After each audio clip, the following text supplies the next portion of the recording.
On today's show, we identified the New York Islanders' biggest need heading into the offseason and how they might be able to fill it. We've got that and a whole lot more coming up on today's Locked On Islanders podcast.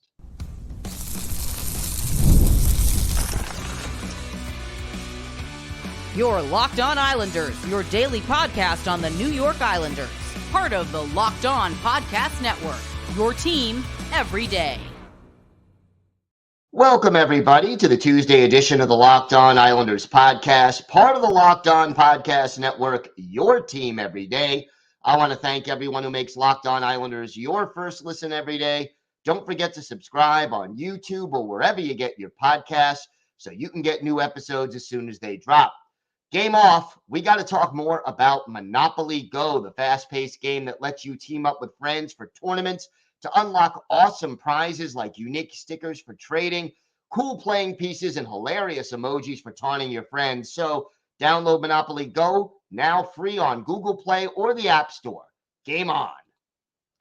We have got a lot to discuss on today's show, but first, if there's something Islanders related on your mind, if you have a question, a comment, maybe a topic you'd like us to discuss on a future episode, you can send us an email to lockedonislanders@gmail.com. And if you leave your first name and where you're from, we're happy to mention you on the show whenever we discuss whatever's on your mind. You could follow the show on X at Locked On Isles, and you could follow me, Gil Martin, on X at Ice Wars, NYR, VSNYI. We'll keep you up to date on all things Islanders throughout this busy offseason and really all year long. So make sure you join me for that. And it's great to talk a little Islanders hockey with you, game time or any time. I wanted to open today's show by discussing what this team's biggest need is. And I think it's pretty obvious, but I just sort of wanted to go over the possibilities and where this team stands. I think goaltending is more or less set at the NHL level. I don't think there's too much of a doubt about that. Ilya Sorokin, 8 more years left on his deal. He will be back. And hopefully Ilya Sorokin returns to the form that made him, the Vezina Trophy finalist a year ago. So that, we hope, is all going to be part of the equation. Obviously, you also have Semyon Varlamov. Varley, still has 3 more years left on his contract. He has a no-trade clause. He ended the season really as the team's starting goalie, if I don't want to say number 1 goalie. So again, I think goal is pretty set. On defense right now, I think the team has more depth than they need. Now, that doesn't mean they can't improve the unit, but if I'm looking for the biggest need, I don't think it's on the blue line. Could the Islanders use another puck-moving defenseman? Heck, yeah, I think it would be huge for this team to get it. But right now, you have Adam Pelech, Ryan Pollock. That's one pair.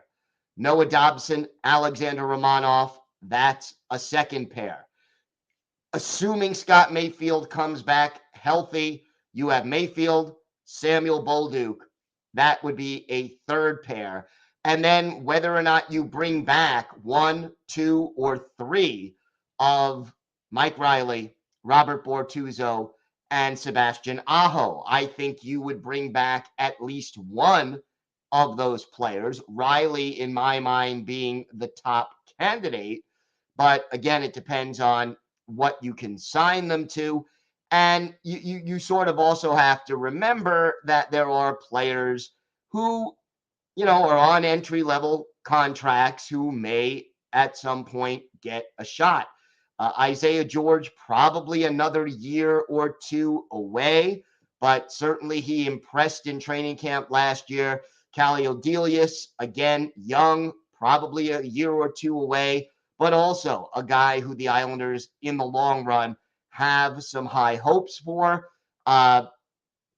we'll see, how many of these players make any kind of impact in training camp. But realistically, you are 7 deep on defense before you opt to re-sign either Riley or Bortuzzo or Aho. And I think that while, like I said, you can upgrade this position, I believe you still have a solid foundation there. Again, we can nitpick about the need and some of those players not living up to what you would expect from them, but it's not the number one need on this team. To me, I look at this roster and I look at the forward position. And if there's a number one need, it's to add at least one and probably two top 6 forwards to this mix. Because let's face it, the Islanders really only have 4 top 6 forwards on their roster right now. Bo Horvat, Matthew Barzal, Brock Nelson, Kyle Palmieri. At the end of the season, the other 2 spots in the top 6 forward group were Casey Cizikas and Hudson Fasching. Simon Holmstrom got some time there as well. But let's face it, with all due respect to Casey Cizikas and Hudson Fasching, and I like both players, but with all due respect to them, they are not ideally top 6 forwards. And a lot of NHL teams can get by with 5 top 6 forwards, but it's really hard to get by with 4. And you add to the mix the age of Kyle Palmieri and Brock Nelson. Palmieri will be 34. Brock will be 33. Do you expect Palmieri to hit 30 goals again in the final year of his contract next year? Maybe the contract year motivates him, but I think, he has traditionally not played a full 82-game schedule. And, it would be, in my mind, difficult for him to match that 30 goals. Brock Nelson hasn't really showed any signs of slowing down. He also has another year left on his deal. But at the same time, the question becomes, at what point does he slow down? But even if you accept that next year, Nelson and Palmieri will be top 6 forwards, you're lacking in this area. And here's the 2 biggest problems, or maybe the 3 biggest obstacles facing the New York Islanders if they want to add to the top 6 forward group. Number 1 is a lack of cap space. And that, we know, is caused by the contracts that Lou Lamoriello has chosen to give out to various players and no trade clauses and the like. So you have that obstacle, lack of cap space. The second obstacle is that even though this is a really strong free agent class, the New York Islanders, in their history since the NHL went to true free agency, have never signed an elite in their prime free agent, period. Not just free agent sniper, but just a player on free agency who's, let's say under 30 and one of the elite players in the league. For whatever reason, players do not want to come and sign big deals with the Islanders. They do occasionally use the Islanders as leverage to try to up the ante for, getting more money from other teams. But, first, you don't have a lot of cap space. Now, you can free up some cap space, whether it's with a buyout, a trade, what have you. So that's possible. But getting free agents here has traditionally been very difficult. And then I think the third issue is that in order to bring in a free agent or a sniper, whether it's by trade, free agency, or what have you, you're going to have to part with another player on your roster to free up cap space. And just to add to the mix, you don't want it to be one of your 4 legitimate top 6 forwards. Otherwise, you're not adding as much. So, who does that leave you? Can you trade a JG Pageau? Can you trade an Anders Lee or buy out an Anders Lee? Would you go and try to trade away? And again, they both have modified no trade clauses. Either Adam Pelech or Ryan Pollock. These are all obstacles that the Islanders face if they want to make a trade to bring in someone. And then the other obstacle, quite honestly, is that you don't have a prospect pool that other teams find attractive. So, are there any NHL ready prospects in the Islanders farm system or organization that other teams would really say would be difference makers that they're willing to accept as payment for, a sniper in their prime? Probably not at this juncture.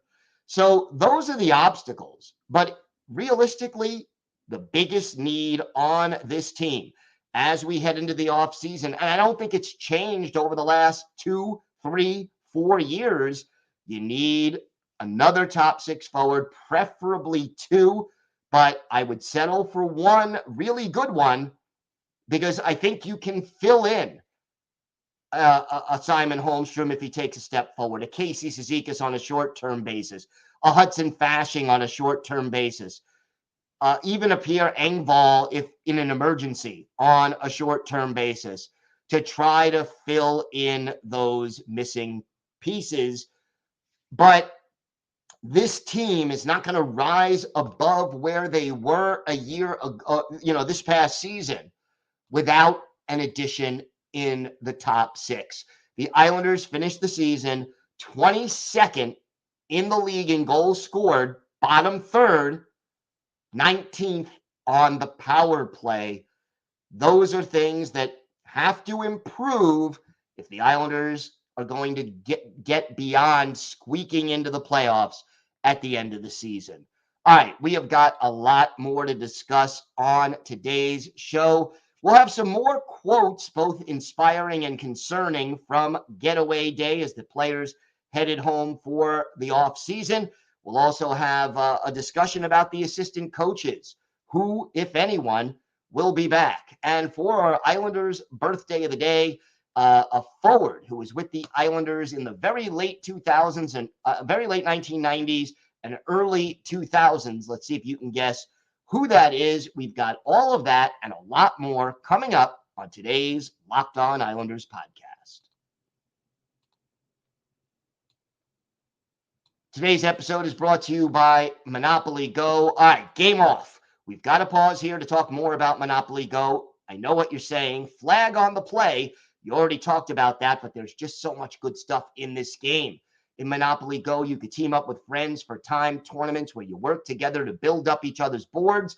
The more you win together, the more awesome prizes you unlock. And there's so much to get. I mean, unique stickers that you could trade with your friends to complete albums for big prizes. Cool new playing pieces to travel boards with. Hilarious emojis for taunting your friends when you smash their buildings or heist their vaults. Plus, Monopoly Go feels new and exciting every day with constantly changing tournaments and challenges. A ton include their own unique mini games like digging for treasure or a robot pachinko machine.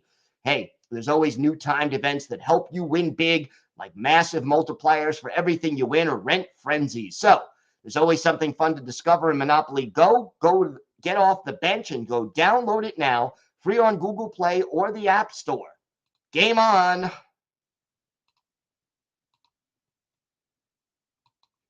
Are you watching Fox Sports on ESPN or on your TV all day? Well, you have to turn down the volume with all that shouting.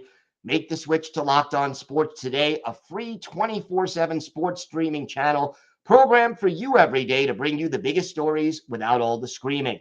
Locked On Sports Today brings you can't-miss analysis, opinions, and news, streaming 24/7 on YouTube or the free Amazon Fire TV channels app. part of the Locked On Podcast Network, your team every day. So getaway day, we didn't get a chance to discuss all the quotes that I wanted to discuss on yesterday's show, although we certainly did discuss some of them. I'll start with one that kind of had me a little miffed. Matthew Barzal basically saying we can compete with anyone in the league. And, at first glance, no, not really. Then I thought about, the word compete. And on any given night, what we learned about the Islanders this past year was that they can compete with anyone in the league, that they're capable of beating Boston or Colorado or Edmonton or any of the elite teams in this league on any given night. But their inconsistency is so bad, not just game to game or period to period, but sometimes shift to shift, that they can also lose to San Jose, Columbus, some of the other also ran teams right now in the league, Chicago.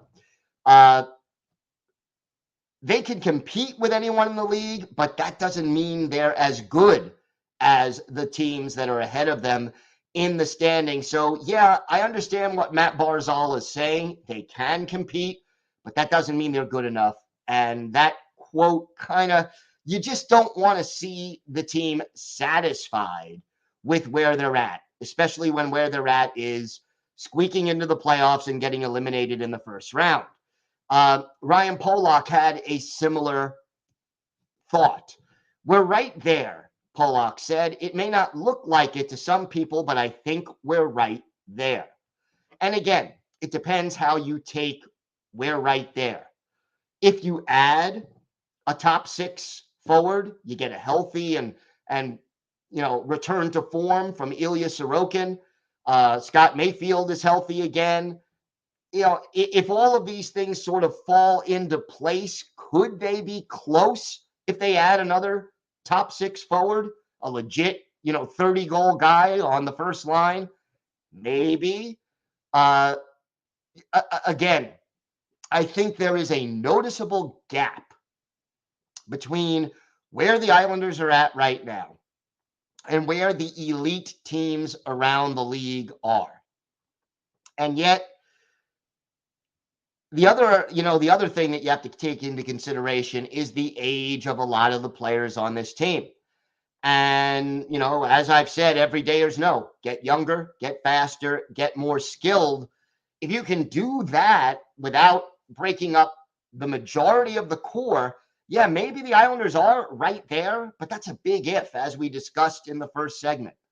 J.G. Pageau also chiming in, basically said about his own season, not good enough, wants to be a little more explosive. We have not seen J.G. Pageau play, at least offensively, at the same level he was before his injury in the bubble. And, you go back to the first year that he joined the Islanders, and, that season, 2019-2020, he had 26 goals in 67 games. He had 14 goals in 54 games the following year, which was, COVID shortened, but then 18 goals in 77 games, 13 goals in 70 last year, and then this past season, 11 goals in 82 games. It just isn't good enough for a guy who's earning $5 million a year. And if it's health related, which, I hope he's okay physically, but if it's health related, then in my mind, they really do need to do something in order to get, back healthy and get him to be more of the player he was. And if that's not possible, well, you got to try to figure out something in order to get more offense from either him or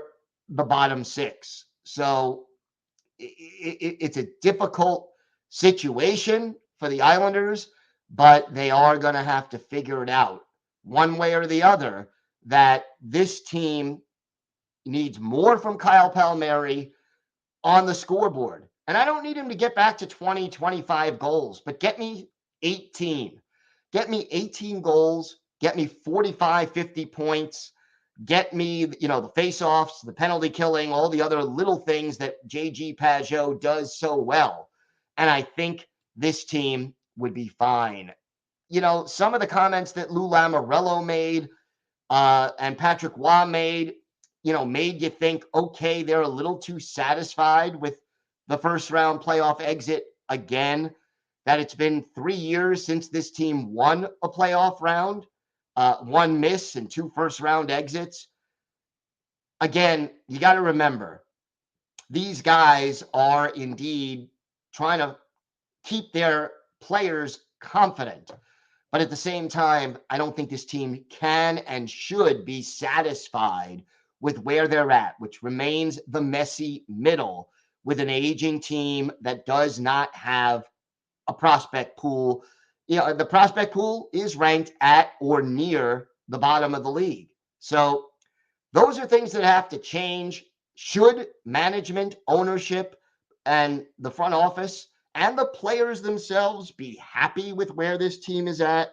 No, I don't think they should. But should they be confident that they can improve and get there?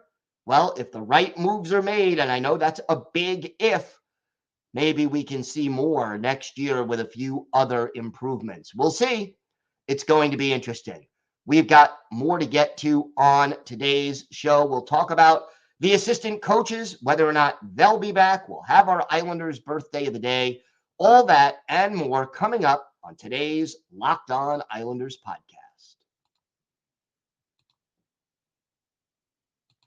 Today's episode is brought to you by your friends at FanDuel. It's winner take all time in the NBA and NHL, and FanDuel is giving you a shot to bring home a big win of your own.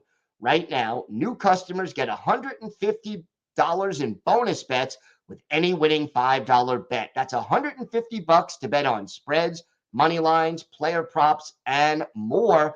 And look, Islander fans, use your knowledge of the NHL to get some really great odds at FanDuel. You could figure out who's going to win the cup, bet on that. You could bet against the Rangers. If you win that one, that's double your fun. Check out all the latest odds on FanDuel. Visit FanDuel.com/lockedon and make every playoff shot count. That's FanDuel.com/lockedon. FanDuel is America's #1 sportsbook. Locked On has launched the first ever national sports 24/7 streaming channel on YouTube, and now it's also available on Amazon Fire TV and the free Fire TV channels app. Locked On Sports Today is here for you 24/7, covering the top sports stories of the day with the local experts of Locked On, plus our national shows covering every league. Find Locked On Sports Today now available on the free Fire TV channels app. We still do not know, and Lou Lamoriello at Getaway Day was non-committal about the Islanders' assistant coaches. And I think that that's probably wise under the circumstances, because it is a big question mark for the Islanders as of now. And look, you got 3 assistants right now on this roster. And, almost certainly, Patrick Waugh brought in his own person, and that person is going to stay, assuming that, Waugh wants him back, and why wouldn't he? But then there's Doug Huda and John McClain. And we know how bad special teams hurt the Islanders throughout the regular season and throughout the playoffs. And, the power play struggled last year really badly. This year got off to a better start, faded in the middle, picked up a little down the stretch, was okay, I guess, in the playoffs. The penalty kill, however, was a disaster all season. And, they only killed off 67%, 66.7% in the playoff series. They allowed 5 goals in 15 power plays in 5 games. That is not how you win a series. So, Doug Huda, John McClain, will either one of them be back? I think, the question there is probably we will see at least one change in that area where, one of those guys is probably going to not be back, and maybe even both of those guys may not be back, depending on how this plays out. But I still think, from an Islanders perspective, that something's got to change on special teams because they have been a problem. Last year, the penalty kill was good. This past season, terrible. Power play was a struggle last year. This year, struggling again. So special teams have got to be better. I think we're going to see some changes at the assistant coaching positions. But you know what? We expected that last offseason, and it didn't happen.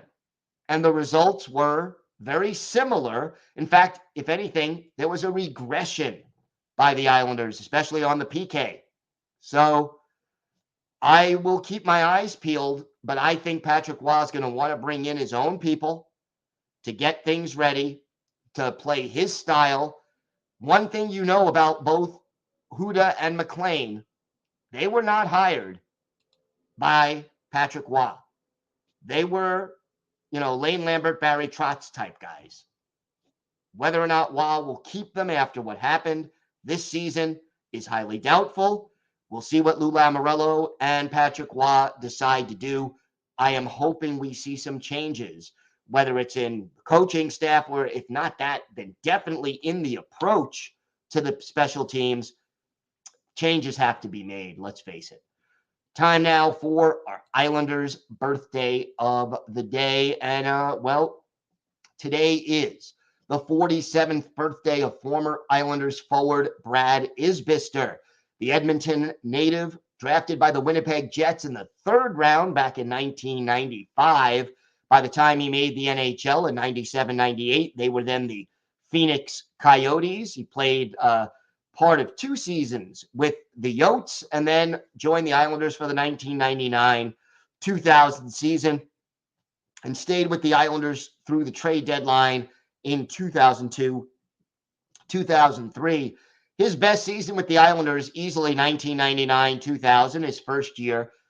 22 goals, 42 points, and 100 penalty minutes at 6'4", 231. Isbister, a power forward. After leaving the Islanders, he played for the Oilers, the Bruins, the Rangers briefly, and the Canucks, and then hung up his skates after 1 year in Switzerland after the 08-09 season. 541 career NHL games, 106 goals, 222 points, 615 penalty minutes.